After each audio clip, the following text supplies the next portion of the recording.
سلامونه ملګرو، زه ورور هغه یم او تاسو ته د یوې نوې کیسې سره راغلی یم. دا د یوې داسې نړۍ کیسه ده چې پیسې هیڅ ارزښت نه لري. دلته یوازې وخت هر څه دی. که ته غواړې کوم شی رانیسې نو باید د خپل ژوند له وخت څخه یې قیمت ورکړې. یوازې هغه وخت تاته شان درکول کېږي. په دې نړۍ کې د ښه ژوند لپاره پیسو ته اړتیا نشته، خو د زیات وخت لرل بیخي ضروري دي.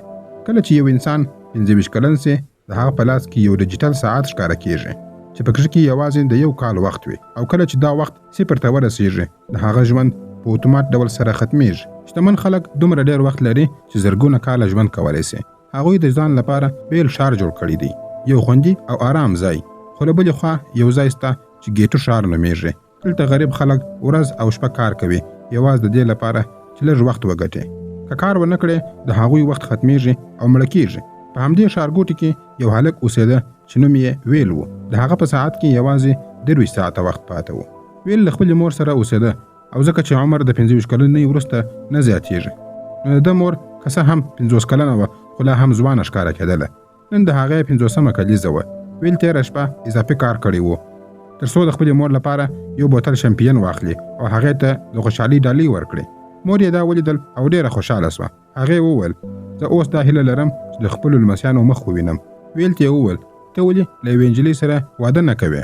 ویل مسکی سو او ویې ویل مورې د دې کارو لپاره خو وخت ته اړتیا شته، خو بدبختانه موږ وخت نه لرو. مور یې په ارامۍ وویل ته باید د سبا تر ماښامه د برېښنا بل او د بانک پور ورکړې، که نه نو جرمانه به راسي. زه هم دا ټول کارونه خلاصوم او د ماښام تر وخته به راسم. یوازې 3 ورځې وخت لرم چې ډېر وخت به د دغه بیلونو او پورو ورکولو کې تیر سي. نو سبا ماښام له ما سره د بس په تمځای کې یو ځای سه، خو لږ وخت زه ستا څخه اخلم د دې تر مخه چې زما وخت ختم سي. وویل ښه مورې، زه به حتمي راځم. مور د ده لاس ونیوی او 10 دقیقې وخت یې د خپل ژوند له وخت څخه ویل ته ورکړي تر څو ښه ناشته وکړي. بیا دواړه خپلو کارونو ته ولاړل. په لاره کې ویل د یوې وړې نجلۍ سره مخ سو چې نوم یې مایا وه. مایا ترې لږ وخت وغوښتي. ویل وخندل او هغې ته د خپل ژوند 15 دقیقې ورکړلې. دا له دې خبرې څرګندېږي چې دوی کولی شي خپل وخت په یو پاور بانک یا کپسول کې وساتي، او کله چې وغواړي له هغه کپسول څخه وخت خپل بدن ته انتقالولی شي. مایا وویل مننه او لاړه. ویل بیا فابریکې ته ولاړی چیرې چې هغه کار کوي، خو تر هغې مخکې د چای لپاره د کافي اخیستلو ځای ته ولاړی. هلته یې ولیدل د شیانو نرخونه بیا زیات سوي وه. کافي چې پخوا د 2 دقیقو د وخت قیمت درلودی اوس د 4 دقیقو وخت قیمت لري، یعنې د ژوند د وخت 2 چنده قیمت. په مجبوري سره یې کافي واخیستله او کار ته ولاړی. ماښام چې د کار څخه خلاص سو، ویل معاش واخیستی او له خپل ملګري سره کلب ته ولاړی. په کلب کې د هغه ملګري زیات شراب وڅښله. ویل یو شتمن سړی ولیدی چې د هغه په ساعت کې 114 کاله وخت ښکاره کېدی. ویل ورنږدې سو او ورته ویل چې دا ځای خطرناک دی، خلک دلته د وخت لپاره وژل کېږي. خو شتمن سړی دته پام ونه کړي او د شرابو څښلو ته دوام ورکړي. هلته یو بدنامه غل راغلی چې نوم یې پروټس و. هغه د خلکو د وخت غلا کولو لپاره مشهور و. دته خبر ورسېدلی و چې یو شتمن سړی کلب ته راغلی دی. کله چې پروټس راغلی ټول خلک وتښتېدل. ویل پر هغه ځای باندې پاته سو. پروټس په هغه شتمن سړي ته وویل راځه یوه لوبه وکړو، که تا وګټل زه به خپل ټول وخت تاته درکړم، او که ما وګټل ته به خپل ټول وخت ما ته راکوې. شتمن سړي وویل ما ډېر شراب څښلي دي، لږ وخت راکړه چې زه سم بیا به لوبه وکړو. فورټس ومنله. شتمن سړی تشناب ته ولاړی او هلته یې قی ووهی. د باندې فورټس د هغه انتظار کوي. په همدې وخت کې ویل راغلی. د فورټس یو ملګری یې ووژي او شتمن سړی یې د هغه ځای څخه وژغوري، او دواړه یوه خوندي ځای ته ولاړل. ویل هغه شتمن سړي ته وویل ما خو تا ته مخکې هم ویلي وه ستا ژوند دلته په خطر کې دی، خو ته بیا هم قصداً خپل وخت ضایع کوې. هغه سړی مسکی سو او ویل زما نوم هنري دی. بیا یې له ویل څخه وپوښتل ته څو کاله عمر لرې؟ ویل ورته وویل زه 28 کلن یم. هنري وویل زه 115 کلن یم او اوس له ژوند څخه ستړی سوی یم. ما د ژوند هره خوښي، هر درد، هر څه احساس کړی دی. اوس زه دا ژوند نور نه غواړم. هنري ویل ته وویل تا کله فکر کړی دی چې ولې په نړۍ کې بېلابېل وخت زونونه جوړ سوي دي؟ ولې د ګېټو سیمو د خلکو د ژوند نرخونه او مالیه هر وخت لوړېږي؟ بیا یې وویل دا ټول یو پلان دی چې غریب خلک ډېر ژوندي پاته نه سي. د دوی د مړینې وخت شتمنو ته ورکول کېږي، هغو خلکو ته چې په ګرینویچ ښار کې اوسېږي. ټول دا نظام د همدوی په قانون ولاړ دی. هلته خلک زرګونه کاله ژوند کوي، خو تاسو هره ورځ د خپل ژوند د ژغورلو لپاره کار کوئ. دوی تاسو دې ته اړ کوي چې د دوی لپاره کار وکړي. هنري وویل دوی نرخونه لوړوي تر څو ستاسو هره ورځ هره دقیقه د دوی په نظام کې تېره سي. ستاسو وخت د دوی لپاره د تلپاتې ژوند الکسیر دی. د دوی ژوند ستاسو د مړینې په بدل کې ولاړ دی. زه نه غواړم داسې ژوند وکړم چې د یو بېوسه انسان له وخت څخه اخیستل سوی وي. کله چې ویل دا خبرې واورېدلې پوه سو چې هنري په اصل کې ډېر مهربانه سړی دی. دواړه وروسته بیده سول. سبا چې ویل راویښ سو عادتاً یې خپل وخت ته وکتل او په خپل ساعت کې یې ولیدل چې 114 کاله وخت ورزیات سوی دی. هغه پوه سو چې هنري خپل ټول وخت دته ورکړی دی او اوس هنري د یو پله پر سر باندې ناست و. یوازې څو ثانیې وخت یې پاته و. لږ وروسته هغه مړ سو او له پله څخه لاندې اوبو ته راولوېدی. وروسته ویل خپل ملګري ته ولاړی او هر څه یې ورته وویل. بیا ویل خپل ملګري ته د ژوند 10 کاله وخت ورکړي. بل خوا د ویل مور خپل ټول بیلونه او پورونه د خپل ژوند د وخت څخه ورکړي وه او کور ته را روانه وه، خو یوازې 1.5 ساعت وخت یې پاته و. کله چې د بس تمځای ته ورورسېدل چلوونکي ورته وویل چې د بس کرایه لوړه سوې ده، اوس باید د 1 ساعت پر ځای باندې 2 ساعته وخت راکړي، خو هغې یوازې 1.5 ساعت وخت درلودی. هغې وویل 1 ساعت اوس واخله، پاتې 1 ساعت به زه بله ورځ تاته درکړم. خو چلوونکي انکار وکړي. بیا د ویل مور په منډه سره وځغستل او ویل هم هماغه وخت تمځای ته ورورسېدی او د خپلې مور انتظار یې کوي. بس راغلی خو مور یې نه وه په کښې کې. هغه اندېښمن سو او د خپلې مور د لټولو لپاره ور روان سو. هغې ته یوازې څو دقیقې وخت پاته و. هغې د لارې په کورونو کې دروازې وټکولې او له خلکو څخه یې لږ وخت وغوښتی، خو هیڅ چا مرسته ورسره ونه کړله. وروسته یې خپل مور ولیدله چې د سړک په سر کې روانه ده. پوه سو چې د هغې وخت ختمېدو ته نږدې سوی دی. هغه لاس ور وړاندې کړي او په منډه د خپلې مور خواته ورغلی، خو د هغې وخت ختم سو او هغه مړه سوه او د ویل په غېږه کې راولوېدله. ویل په ژړا سو ځکه چې پوه سو چې هغه خپل مور ونه سوی ژغورلی، خو د خپلې مور د ژغورلو لپاره یې ډېر کوښښ وکړي. هماغه وخت د هنري مړی د ټایمز کیپر لخوا وموندل سو. ټایمز کیپر هغه اداره وه چې د پولیسو په شان یې کار کوي. د وخت د غلا او جرمونو په لټنه یې کوله. د دوی مشر ریمنډ د هغه سیمې په لټنه وکړه، کومه مهمه نښه یې پیدا نه کړله. بیا د پله څنګ ته کیمرا ولیدل او د کیمرې خونې ته ولاړی تر څو ویډیو وګوري. بل خوا ویل اوس پوره ډاډه سو چې د خپلې مور د مړینې تر شا د ګرینویچ شتمن خلک دي، هماغه خلک چې د ګیټو د خلکو ژوند یې په هره ثانیه کې تړلی ساتلی دی. اوس ویل پرېکړه وکړه چې د ګرینویچ له خلکو څخه به خپل غچ اخلي. اصلي کیسه همدلته پیلېږي. د ګرینویچ ښار ته د داخلېدو لپاره ویل باید د 1 کال وخت ورکړي. هلته چې ورورسېدی د شتمنو ژوند یې ولیدی، سترګې یې له اوښکو څخه ډکې سولې. د ګرینویچ خلک د وخت څخه دومره شتمن وه چې د مرګ فکر یې هم نه کوي. ویل ته دا هر څه ډېر عجیبه ښکاره کېدل، ځکه د ده په سیمه کې خلک یوازې 24 ساعته ژوند لري او د بلې ورځې د ژوند لپاره کار کوي. وروسته ویل یو قیمتي هوټل ته ولاړی او هلته یې شپه وکړله. بل سهار یوه ښکلې نجلۍ د ده خواته کتل. داسې ښکاره کېده لکه ویل چې خوښوي. په همدې وخت کې ریموند د کیمرو ویډیوګانې کتلې او هلته یې ویل ولیدی. که څه هم هغه شیبه نه وه ثبت سوې کله چې هنري له پله څخه لوېدلی و، خو ویل د پله تر څنګ ولاړ و او دا خبره ریموند ته شکمنه ښکاره سوه چې ښایي د هنري د مرګ لامل همدا ویل وي. ریموند خپلو خلکو ته وویل چې د ویل په اړه ټول معلومات راټول کړي. په څېړنو کې معلومه سوه چې ویل د ګرینویچ ښار ته ننوتلی دی او هلته د ننوتلو لپاره یې 1 کال وخت خرڅ کړی دی. دا خبره ریموند ته نوره هم شکمنه ښکاره سوه چې ښایي ویل د هنري د وژلو نیت درلودی. نو ریموند له خپلې ډلې سره د ګرینویچ څخه ووتی. اوس ویل په ګرینویچ کې په یوه کسینو کې ناست و چیرې چې شتمن خلک د پوکر لوبه کوي. په لومړي سر کې خلکو پرې وخندل ځکه چې نوی و، خو ویل ماهر لوبغاړی و. د فلیپ په نوم له یو شتمن سړي سره لوبه وکړل.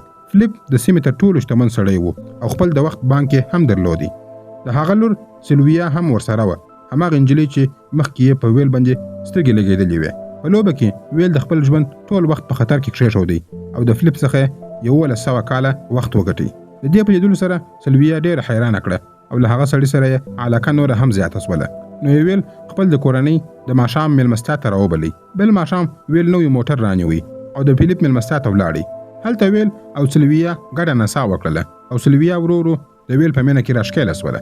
هماغه وخت ریموند له خپلې ډلې سره راورسېدی او ویل یې ونیوی. هغه د ویل ټول وخت ترې واخیستی او یوازې 2 ساعته ورپرېښودله. بیا د هنري د وژنې په تور ورته وویل چې هنري تا وژلی دی. ویل وویل چې ما هنري نه دی وژلی، هنري خپل وخت ما ته راکړی او بیا یې خپل ځان خپله ووژي. خو ریموند پر ده باندې باور نه کوي. دا خبره ویل ته معلومه سول چې دوی به حتما پر ده باندې یو درواغجن تور ولګوي. نو ده له فرصت څخه کار واخیستی، د ریموند له کسانو سره یې جګړه وکړه او ځان یې آزاد کړي. بیا د هغوی وسلې واخیستې او سلویا یې د ځان د خوندي ساتلو لپاره له ځانه سره وایستله. د ریموند او د هغه ډلې ته دوکه ورکړه او سلویا یې بیرته ګیټو ښار ته یوړه. په لاره کې د ویل وخت کمېدی. هغه له سلویا څخه د وخت غوښتنه وکړل، خو هغې پرې باور نه وکړي ځکه هغې فکر کوي چې ویل د هنري قاتل دی. نو هغې ده ته 1 ثانیه هم ورنه کړه. ویل موټر تیز چلوي او له چا څخه یو څه وخت په پور باندې واخلي، خو په بیړه کې یې سړک ته نه کتل او د اغزو په تارونو ولګېدې. موټر یې له پله څخه لاندې راولوېدې. دا اغزې د فورټس او د هغه د ډلې لخوا څخه ایښودل سوي وه. هغوی دواړه زخمیان شول. فورټس ولیدل چې سلویا 10 کاله وخت لري، نو هغوی د دې څخه ټول وخت واخیستی او لاړه. کله چې ویل او سلویا په هوش کې راغلل، سلویا یوازې 10 دقیقې وخت درلودی او ویل ته هم یو څو دقیقې وخت پاته و. ویل خپل څو دقیقې سلویا ته ورکړې تر څو د دواړو وخت برابر سي. بیا ویل سلویا د خپل هغه ملګري کور ته بوتله چې مخکې یې هغه ته 10 کاله وخت ورکړی و. کله چې د هغه مېرمن دروازه خلاصه کړل، وی ویل هغه 10 کاله وخت چې تا زما خاوند ته ورکړی و د دې لامل څو چې زما خاوند مړ سي. هغه خپل ټول وخت په شرابو ضایع کوي. دا خبره چې ویل واورېدل ډېر سخت خفه سو، خو د دواړو وخت ډېر کم پاته و. که یو څه ونه کړي نو دواړه به مړه سي. همدلته د ویل سترګې د سلویا د الماسو لرونکو غوږوالیو باندې ولګېدلې. دوی غوږوالي خرڅ کړل او 2 ورځې وخت یې واخیستی.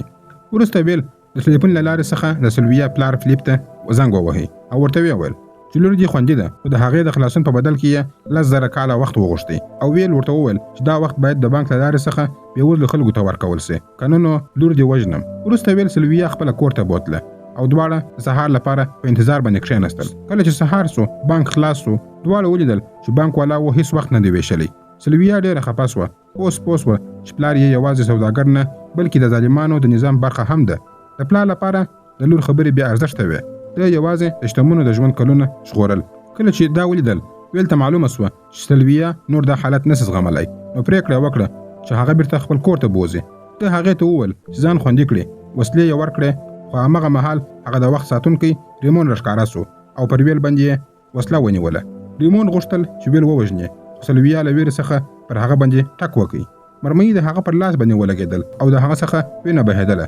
ویل ورته راغلی او ویې لیدله چې ریمون ته یوازې 2 ساعته وخت پاته دی. په حقیقت کې وخت ساتونکي هم یوازې 23 ساعته وخت د معاش په توګه سره ترلاسه کوي. ویل پوه سو چې د هغه د خلکو تر راتګه پورې به ریمون مړ سوی وي، نو ځکه یې هغه ته 2 ساعته نور وخت هم ورکړي او له خپل موټر سره ولاړې. اوس سلویا هم مجرمه سوه. ویل ورته وویل چې که غواړې کولی سې هر څه پرېږدې او خپل پلار ته بیرته ولاړه سې. خو هغې انکار وکړي. هغې وویل په ګرینویچ ښار کې مې ژوند د بندې مرغۍ په شان دی او اوس مې خپل ازادي احساس کړه. سلویا پوه سوه چې دا نظام څومره ظالم دی. هغه د بېوزلو د حقونو لپاره د ویل سره مبارزه پیل کړه. وروسته دواړو پرېکړه وکړه چې د شتمنو د وخت بانکونه به لټوي او وخت به پر بېوزلو خلکو باندې ویشي. د دوی لومړی هدف د سلویا د پلار فلیپ بانکونه وه چې هلته یې د خلکو د مرګ وختونه زیرمه کړي وه. اوس ویل او سلویا یو دانه د وخت کپسول راویستی او د وخت کپسولونو څخه یې بوجۍ ډکه کړل او د ګیټور ښار پر خلکو باندې وویشله. د دې وروسته حکومت ورخطا سو او د دې د نیولو لپاره یې د 10 کالو وخت انعام کښېښودی. کله چې د دوی خبرونه په ټول ښار کې خپاره سول، د غلو مشر فورټس هم په دوی پسې سو. خو ویل او سلویا هره ورځ ځای بدلوي ځکه چې څوک یې ونه نیسي. یو ورځ دوی په یو هوټل کې پټ وه. دوی ته هیڅ د وخت کمی نه و، نو ټول هوټل یې کرایه کړی و. خو کله چې فورټس خلک ونیول او د هغوی څخه تحقیقات وکړل، یو سړی وویرېدی او د ویل دی د پټ ځای په اړه باندې فورټس ته معلومات ورکړل. فورټس له خپل ټیم سره هوټل ته ورورسېدی او دواړه یې ونیول. وروسته یې ویل ته د وخت د جګړې چلنج ورکړي. ویل پوهېدی چې مجبوره دی باید دا لوبه ورسره وکړي، نو دواړو لاسونه سره وتړل او لوبه یې پیل کړه. دا لوبه د چینک غوندې وه چې د چا لاس پورته وي د بل وخت به اخلي. فورټس ډېر تجربه کاره و. اوس یې د ویل لاس ښکته کړی و او د هغه وخت یې اخیستل پیل کړل. خو ویل چپ پاته و لکه کستن چې خپله لوبه بایلي. په ناڅاپه توګه سره یې ټول زور وکاروئ او د فورټس لاس یې لاندې راواړوئ. لږ وروسته د هغه په لاس کې یوازې 10 ثانیې وخت پاته سو. د فورټس خلک هم ورخطا سول. خو ویل له خپل بوټ څخه توپنچه راویستل او ټول یې وویشتل. هماغه شیبه د فورټس وخت ختم سو او مړ سو. وروسته ویل او سلویا وتښتېدله. خو شتمنو خلکو د نظام قاعده بدله کړل. هغه وخت چې بېوزلو خلکو ته ورکول سوی و هغه بې ارزښته سو ځکه چې نرخونه ډېر لوړ سوي وه. ویل اوس هر څه ختم سوي دي. که 1000 کاله هم وویشو، شتمن خلک به نور هم نرخونه لوړ کړي. سلویا وویل حتمن به یوه لاره وي. ویل باید 100,000 کاله وخت غلا کړو او خلکو ته یې ورکړو. دا کار اسانه نه و. سلویا یو پلان جوړ کړی. سبا سهار چې کله فلیپ دفتر ته راغلی، سلویا داسې وښودله لکه ځان چې تسلیموي. ساتونکو پر هغې باندې وسلې ونیولې. خو ویل له شا څخه راغلی او د فلیپ پر سر باندې توپنچه ونیول. د فلیپ له لارې یې هغه خوندي خونه خلاصه کړل چې 10 لکه کاله وخت پکښې ساتل سوی و. دا ټول وخت د بېوزلو د مرګونو څخه راټول سوی و. دواړو کپسول واخیستی او د هغه ځای څخه وتښتېدله. ریمونډ چې دا واورېدل تعقیب یې پسې وکړي. هغه ته هم له 1 ساعت څخه کم وخت پاته و، نو غوښتل یې خپله دنده د کپسول په بڼه واخلي. خو مخکې له دې چې دا وخت ځان ته انتقال کړي، د ویل موټر یې ولیدی او په هغه باندې پسې سو. که ویل دا 10 لکه کاله وخت د ګېټو خلکو ته ورکړی وای نو هر څوک به شتمن سوی وای او هر څوک به ګرینویچ ښار ته تللی وای. نو ریموند هڅه وکړه چې دوی ونیسي، خو ویل او سلویا هغه دوکه کړل او د ګېټو ښار ته ورسېدل. هلته یې کپسول یوې کوچنۍ نجلۍ ته په لاس ورکړ او بیا دوی یو آزاد ځای ته ولاړل. د ګېټو د خلکو ترمنځ سلګونه زره کاله وویشل سول او اوس هر څوک په لږ کلونه وخت لري. خو ویل او سلویا د خوشحالۍ په وخت کې خپل ځان ته وخت انتقال نه کوي. اوس د دوی وخت ډیر کم پاته وو. ریموند ورپسې راورسېدی او ورته ویل که ژوندي پاتې کېدل غواړي غلا سوی وخت بیرته راکړي. ویل وویل وګوره زموږ یوازې یو څو دقیقې وخت پاته دی. ستا په یاد دي کله چې ته مړ کېدلې ما تا وخت درکړی وو، اوس ته باید هغه وخت موږ ته راکړې. ریموند ته په یاد ورغلل چې د هم خپل وخت ځان ته نه دی انتقال کړی. ساعت ته یې وکتل، یوازې 15 ثانیې وخت یې پاته و. ناڅاپه یې وخت صفر سو او هغه مړ سو. ویل او سلویا ژوندي پاته سول خو یوازې یوه دقیقه وخت یې درلودی. دواړو یو بل ته د مرګ له ویرې څخه منډې وهلې. دا هماغه صحنه وه کله چې ویل خپله مور له لاسه ورکړې وه، خو دا ځل یې سلویا وژغورله. د دوی له برکته د ګېټو ښار ټول خلک بې مرګه سول. اوس هغوی ته د ساعتونو د ګټلو لپاره په فابریکو کې کار نه و پکار. هر څوک د خپلو هیلو د پوره کولو لپاره ګرینویچ ښار ته روان سول.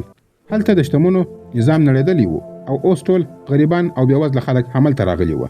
د دې فلم نوم ان ټایم دی او نننۍ کیسه مو پر همدې ځای پای ته رسېږي. خدای دې وکړي چې د دې فلم کیسه مو خوښه سوې وي او ستاسو څخه مننه چې ویډیو مو تر پایه پر راسره وکتل. ویډیو لایک او شیر کړئ او زموږ چینل هم سبسکرایب کړئ. تر بیا پورې مو الله مل شه. مننه.